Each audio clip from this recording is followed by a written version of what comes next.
The knowledge of Islam is precious like gold, because keys to success this knowledge does hold. The knowledge of Islam is precious like gold, because keys to success this knowledge does hold.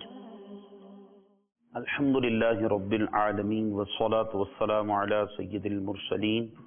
Amma ba'du fa'a'udhu billahi minash shaytanir rajim. Bismillahir Rahmanir Rahim. Salatu wa salamu alayka ya Rasulallah. Wa ala alika wa ashabika ya Habiballah. As-salatu wa salamu alayka ya Nabiyyallah. وعلى آلك وأصحابك يا نور الله. The Prophet of mankind, the peace of our heart and mind, the most generous and kind, sallallahu ta'ala alayhi wa sallam, has narrated, anyone who recites durood upon me 3 times in the day and 3 times in the night due to love and devotion for me, Allah Azza wa Jal will forgive the sins he committed during that day and that night. Sallu ala al-Habib sallallahu ta'ala ala Muhammad sallallahu ta'ala alayhi wa sallam salatan wa salaman alayka ya Sayyidi ya Rasulallah sallallahu ta'ala alayhi wa sallam. My dear Islamic brothers, Alhamdulillahi Azza wa Jal, this is an honor, a privilege for us that we get the chance to participate in Farz Ulum course. Alhamdulillahi Azza wa Jal, Almighty Allah Azza wa Jal has given us the life, the precious time, so many and countless bounties of Almighty Allah Azza wa Jal we are utilizing in every day, every night, in every single moment. So this is one of the best way to perform shukr of the bounties of Almighty Allah Azza wa Jal. This is one of the best ways to make shukr in the court of Allah Azza wa Jal that He gave us time, He gave us life, He gave us so many precious bounties and ni'mats, that we are utilizing and using this precious time in His way. So may Almighty Allah Azza wa Jal accept this effort and give us divine passion to learn more and more knowledge of Deen. Ameen bijahi Nabiyyil Ameen sallallahu ta'ala alayhi wa sallam. Sallu ala al-Habib sallallahu ta'ala ala Muhammad sallallahu ta'ala alayhi wa sallam. Salatan wa salaman alayka ya Sayyidi ya Rasulallah sallallahu ta'ala alayhi wa sallam. My dear Islamic brothers, first fard is Takbir Tahrima. Second fard is Qiyam. Second fard is and third fard is Qira'at. Third fard is recitation of the Holy Quran. Qira'at means pronouncing each and every letter from its correct place of origin, so that each letter is quite distinct from every other letter. So this is the basic ruling of recitation of the Holy Quran, that if you are reciting the Holy Quran, you must pronounce each and every letter in such a way that its voice must be distinct from other letters. Let's suppose ta and ta. Now, ta is different letter, its origin is different, and ta origin is different, quite different, and their voices are also quite different. Let's suppose alam tara, tara kaifa, ta, its voice is not bold, its voice is normal. Alam tara kaifa, tara kaifa. So this is the wording. But if I am reading ta, its voice must be bold. How? اهدنا الصراط المستقيم. اهدنا الصراط. This ta is the correct pronunciation of this letter. So normally what happens, the people who are ignorant of the masail, of qira'at, of the recitation of the Holy Quran, now how they read? Ihdina sirat al-mustaqim. So this is totally incorrect. You are not reading, pronouncing and uttering the letter ta. You are uttering in fact ta. So ihdina sirat al-mustaqim. This is the correct pronunciation. Ihdina sirat al-mustaqim is incorrect. Likewise, Seen and Sad. Seen has different voice, Sad has different voice. So if I am pronouncing Seen, normally the people they pronounce Seen and Sad with the same voice, with the same origin. This is totally incorrect. And remember, changing any letter with any other letter is haram. Changing any letter with any other letter is haram. It is not permissible. This is nadai. This is sin. This is the ruling of Sharia. Alam tara kayfa fa'ala rabbuka bi ashabil fil. Bi ashabil fil. Sad is now the letter which will be pronounced accordingly. Then it will become ashabil fil. Alam tara kayfa fa'ala rabbuka بأصحاب الفيل ألم يجعل كيدهم في تضليل وأرسل this is seen. But normally what happens, we pronounce seen and sad with same voice. I'm giving you the example of Surah Al-Fatiha. Alhamdulillahi Rabbil Alameen Ar-Rahman Ar-Rahim Maliki Yawmiddin Iyyaka na'budu wa iyyaka nasta'in. Nasta'in. This is correct. But the problem is with our sad. Ihdinas siratal mustaqim. What we pronounce? Ihdinas siratal mustaqim. Remember, this is seen, not sad. Ihdinas siratal mustaqim. Siratal ladina an'amta alayhim. So here siratal mustaqim, siratal ladina. Both these are wrong. So correct pronunciation is Ihdinas siratal mustaqim siratal ladina. So we must try to learn the rulings of qira'at. Remember, that amount of qira'at which is wajib, up to that amount of qira'at, our correct recitation of Quran is also wajib. Up to that amount of qira'at which is fard and obligatory, up to the same level, our qira'at must be correct. This is obligatory for us. So sometimes due to small mistakes, these types of ignorances, we also discuss Allahu Akbar, Allahu Akbar. Due to small mistake, instead of getting reward and best bounties of Almighty Allah Azza wa Jal, a person can become kafir. So this is very important to learn Quran correctly. Even when reciting in low volume, it is necessary for the reciter to hear his voice of recitation. So this is also compulsory.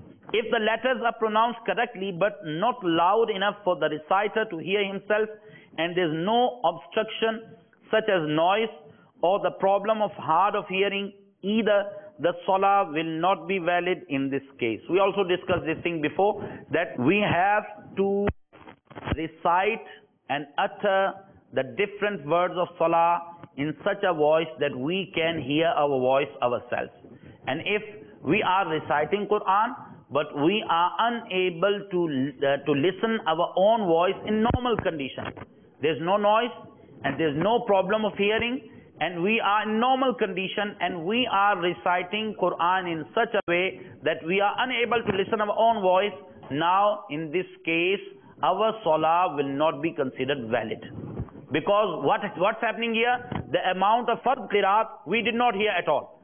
The amount of qiraat which is wajib we did not hear at all. So it means we did not utter those words at all.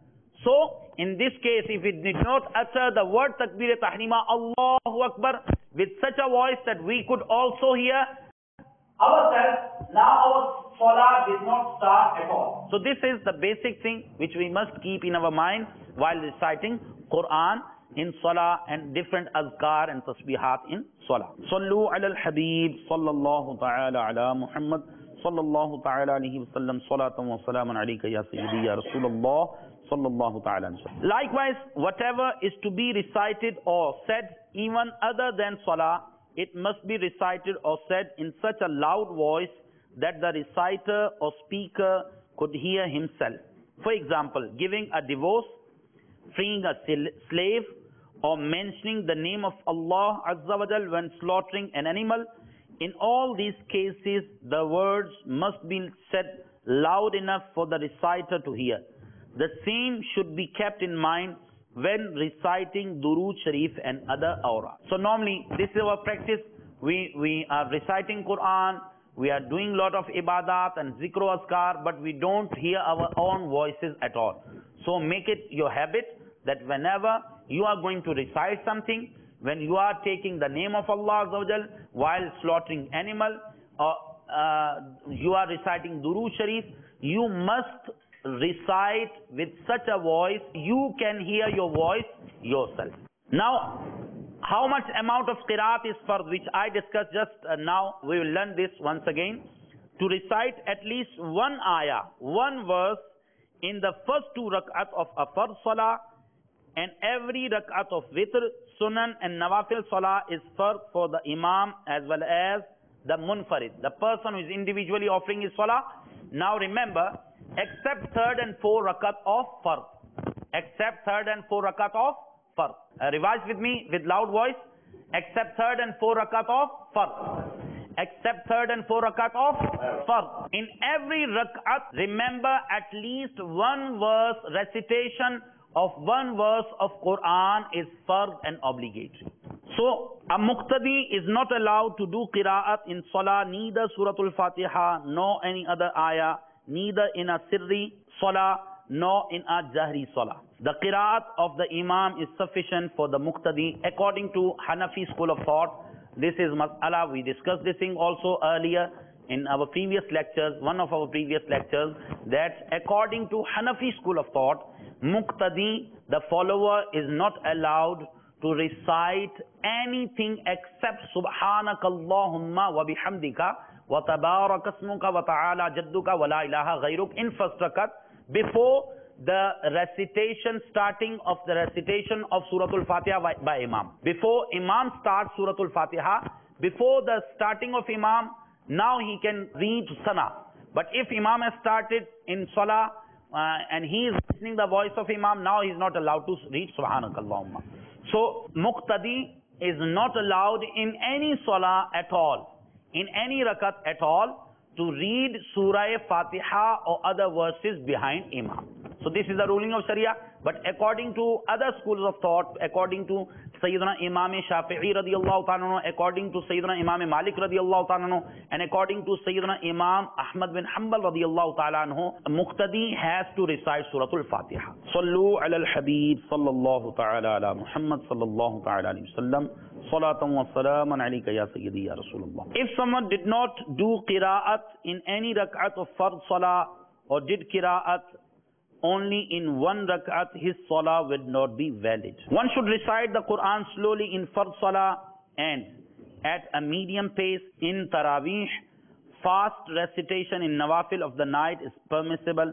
However, the words should be clearly understandable. That is, the maddat should be pronounced with at least the minimum degree of length set by Qurra. Otherwise, it is haram, because we have been commanded to recite the Quran with tartil slowly. These days, most of the huffaz recite in such a way that not to speak of maintaining the length of mad. One cannot understand any word except ya'lamun ta'lamun. They do not pronounce the letters properly. They even miss out words. Even worse, they boast amongst others about the speed of recitation. Reciting the Quran in such a manner is strictly haram. So in Taraweeh, this thing happens. Normally everybody is in rush. he wants to finish Taraweeh as early as possible. And they give the example, Maulana, you took 1 hour and 15 minutes. That Qari Sahib, he finishes in 1 hour and 10 minutes. That Qari Sahib, he finishes in 1 hour. What are you doing? So they don't bother. The people don't bother what they are reciting. We discussed this thing, that lot of Qaris, Quran is curses upon them. And we are not interested in this thing, that whether we are getting the curses of Almighty Allah and curses of Quran, or we are getting the blessings of Quran as well as blessing of Almighty Allah. Remember, read Taraweeh behind that Imam who utters each and every letter according to the standards of Qiraat. If he is not uttering the letters according to the rulings of Tajweed and Qiraat, now it is haram. If he is only changing a single letter, this is also haram. So how is it possible to offer salah behind such Imam? And Sharia does not allow us at all. Most of the people are unable to distinguish between the sounds of ta, ta, sin, sad, sa, alif, hamza, ain, ha, ha, dal, dot, zal, dha. Remember, if the meaning of a word becomes fasid, wrong, as a result of changing the sound of letter, salah will not be valid. We also discussed this thing before. For example, if someone says azim instead of azim, what is the correct word? Subhana Rabbiyal Azim. Subhana Rabbiyal Azim. We also did its practice. Subhana Rabbiyal Azim. Ra. Its sound is different from za. And if a person pronounces Azim, so if someone says Azim instead of Azim, with a za instead of Allah in Subhana Rabbiyal Azim, his salah will become invalid. Fasid. Therefore, if someone cannot utter Azim properly, it should utter Subhana Rabbiyal Kareem instead. So my dear Islamic brothers, Alhamdulillah Azza wa Jal, with the blessings of Amir Ahl Sunnat Damat Barakatum Aliyah, with the blessings of Dawat Islami, Alhamdulillah, Madrasatul Madina for adults, Alhamdulillah, are being run in different masajid, in different places around the world, Alhamdulillah Azza wa Jal, in which the Islamic brothers of Dawat Islami, the Quran according to the standards of Qiraat, free of any charge. And I think you have understood, you might have understood that this is the most important thing. You in Salah, you are intending to get the blessings of Allah. In Salah, you are trying to get the best benefits of Salah. And instead of getting benefits, if a person is getting curses of Almighty Allah as well as Quran, so how much that person would be unlucky. So my dear Islamic brothers, we can understand that the learning the proper method of recitation of Quran is very much necessary for us. If we could get such an Islamic brother, we could hire an Islamic brother, we could pay some Islamic brother and tell him, please teach me at least Suratul Fatiha, few surahs, small surahs of Quran from 30th para, as well as from a few small verses from Quran. And it is possible for us to hire someone, we must do this thing. And Alhamdulillah, as I told you, Dawat-e-Islami is teaching us Quran free of charge. And not one, two dozen, 100 or thousands. Alhamdulillah, around the world, Alhamdulillah, millions of people, Alhamdulillah, they tried to rectify their Quran, and they tried to rectify and recite Quran according to the standards of Qiraat. Alhamdulillah, Alhamdulillah, for your pleasure and information, Alhamdulillah, Dawat-e-Islami is only inside the Pakistan. Dawat-e-Islami is running Madrasatul Madina for small students, and the number of students is almost 80,000 only in Pakistan. Those small students who are getting the knowledge of Quran, who are getting the knowledge of Tajweed free of any charge, and they are being run on from 8 to 4 o'clock. The whole day madrasa, full day madrasa, their numbers, the numbers of students are almost 80,000. Alhamdulillah. So this is the blessings of Dawat Islami, as well as Dawat Islami, as I told you, is also running the Madrasatul Madina for adults. Not 1, 2, or hundreds or thousands. Alhamdulillah, hundreds of thousands of madaris are being run in different places after Isha, after Fajr, after Maghrib, without any charge. So those Islamic brothers who are listening to me, they are humbly requested to please join Madrasatul Madina. You will come to realize that how much recitation of Quran is important for me. Inshallah, this thing will help us a lot to rectify our Quran also. May Almighty Allah give us tawfiq, give us passion to participate in Madrasatul Madina for adults. Ameen. Bijahin Nabiyyil Ameen. Sallallahu ta'ala alayhi wa sallam. Sallu ala al-Habib. Sallallahu ta'ala ala Muhammad. Sallallahu ta'ala alayhi wa sallam. Alhamdulillah, there's a good news for those Islamic brothers who are busy and their schedule is such that they can't reach to different masajid in Fajr or Maghrib or Isha. Alhamdulillah, good news for them that Alhamdulillah, Dawat-e-Islami is also teaching through internet.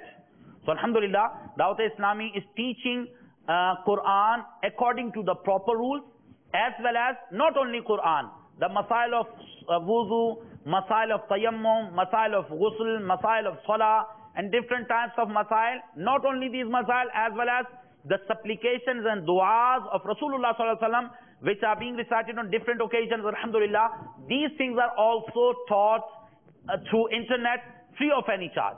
There's only the proper way, that is called Madrasatul Madina online. You'll have to just visit www.dawatislami.net. You'll get a link on that about the Madrasatul Madina online, and you'll go there, just fill up a form, and inshallah they will tell you according to their availability as well as your time adjustment. They'll tell you inshallah from this time to this time you can learn Quran free of charge. The fourth fard of salah is ruku. The least level of ruku is to bend forward to such an extent that if hands are touched, they should reach the knees, while complete ruku is to keep the back horizontally straight. So this thing we discussed a lot of times, that what is the least amount of ruku, standard of ruku, and what is the perfect posture of ruku. So we discussed this thing before. The beloved Rasul sallallahu ta'ala alayhi wa sallam said, Allah Azza wa Jal does not see mercifully at such a salah of the person in which he does not straighten his back during ruku and sujood. So this is also very important, that we must perform ruku according to the standards of Sharia if it is possible for us. So if there is a problem of backache with anybody, then it is permissible for him to bend down up to that level which is bearable for him. So this is the ruling of Sharia. First fard of salah was, second was qiyam, third qiraat, fourth ruku, fifth fard of salah is sujood. Sujood is the plural of, some people pronounce it sijda. Sijda is not the proper word. Sajda is the proper word, and the plural of sajda is sujood. The beloved Rasul of Allah sallallahu ta'ala alayhi wa sallam said, I have been commanded to perform sajda on 7 bones. The face, number 1, the face, 2 and 3, both hands, 4 and 5, both knees, and 6 and 7, finger set of both feet. I have also been commanded not to fold my clothes and hair. This is the ruling of Sharia, and this is the hadith of Bukhari Sharif as well as Muslim Sharif. Rasulullah sallallahu alaihi wasallam said that I have been ordered to perform sajda on 7 bones. 2 sujood are fard in each rakat. In each rakat, how many sujood are fard? 2. 2 sujood are fard. If somebody will perform only 1 sajda in 1 rakat and he completes his whole salah, now he will have to repeat his salah once again. It is necessary that the forehead properly rests on the ground. Resting of forehead means hardness of the ground should be felt.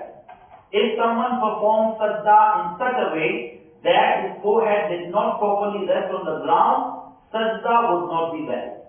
So for the validation of sajda, this is compulsory that our forehead must feel the hardness of the surface of the ground.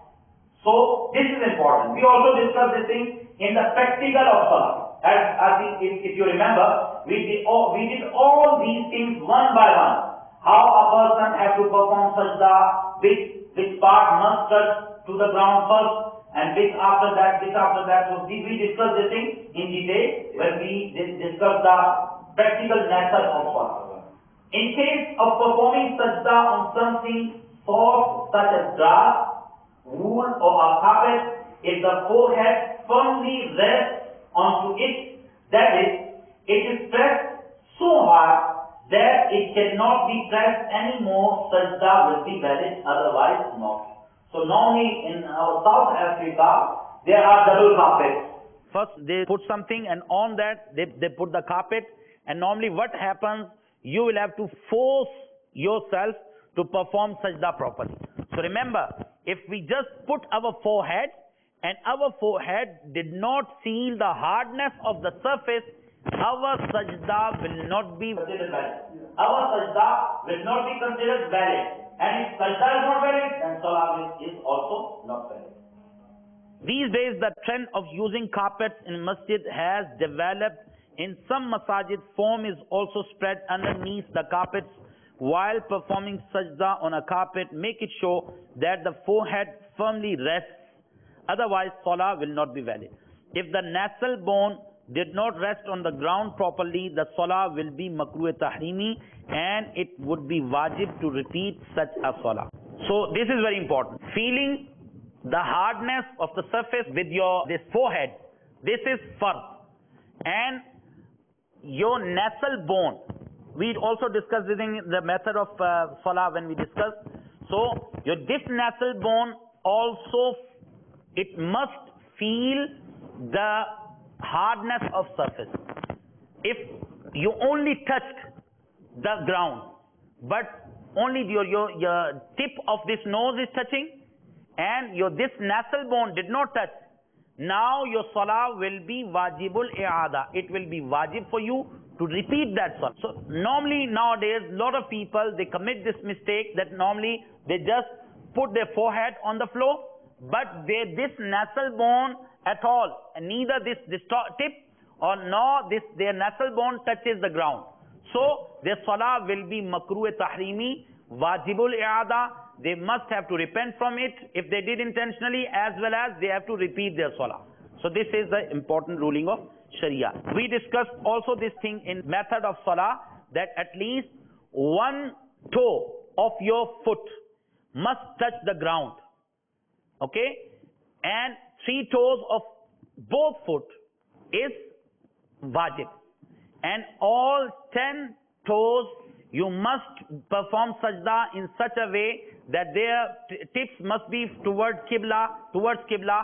This is sunnah of the Holy Prophet sallallahu alaihi wasallam, and we must perform sajda in the same way. Sallu ala al-Habib sallallahu ta'ala ala Muhammad sallallahu ta'ala alaihi wasallam. The 6th fard of salah is qa'da-e akhira. 6th fard of salah is qa'da-e akhira.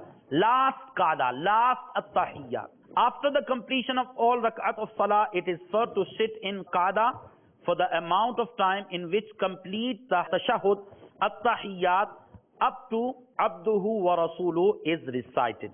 So last qa'da is fard. Last qa'da is fard. And remember that sitting up to that amount in which the recitation of whole tashahhud, at-tahiyyatu lillahi, until wa ashhadu anna Muhammadan abduhu wa rasuluhu, up to this amount qada is wajib. If the musalli offering a 4 rakat fard salah did not perform qada after the 4th rakat and has not yet performed the sajda of the 5th rakat, he has to sit down.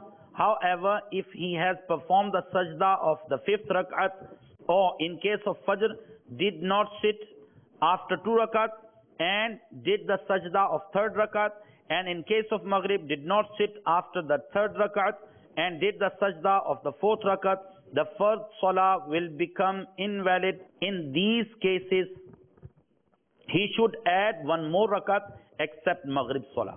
So remember, the qada akhira is first for the validity of salah.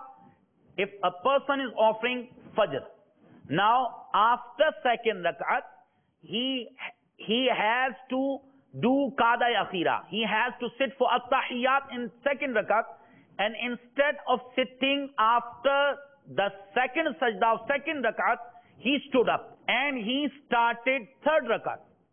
And he was thinking that this is my 2nd rakat, because intentionally nobody will stand up after second rakat of Fajr. So instead of sitting for at-tahiyyat, he stood up and started reciting Surah Fatiha and thinking and pondering that this is my second rakat, and now he is in third rakat. In fact, and in qiyam or in ruku or in qamas, after Sami Allahu liman hamida, he remembered that this is my third rakat.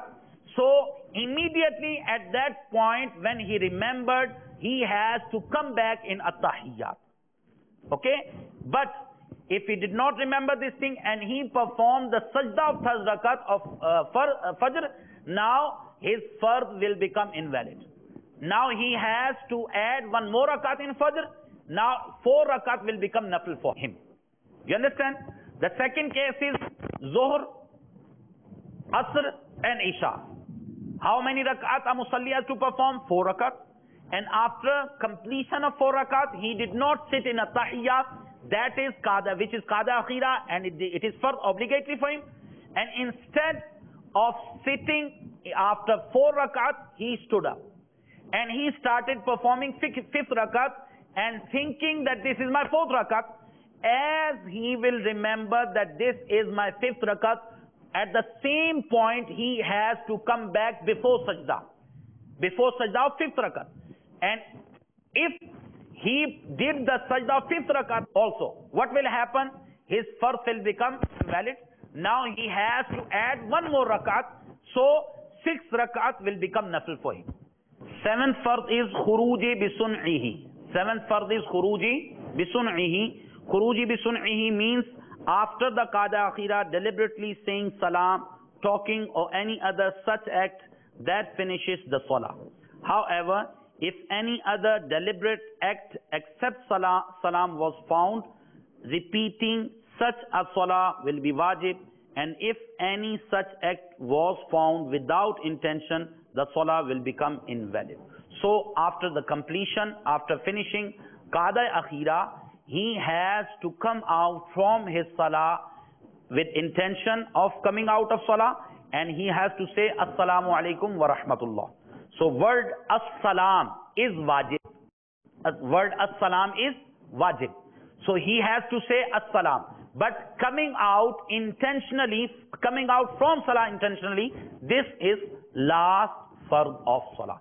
May Almighty Allah Azza wa Jal give us passion to learn these masail of salah. The knowledge of Islam is precious like gold, because keys to success this knowledge does hold. The knowledge of Islam is precious like gold, because keys to success this knowledge does hold.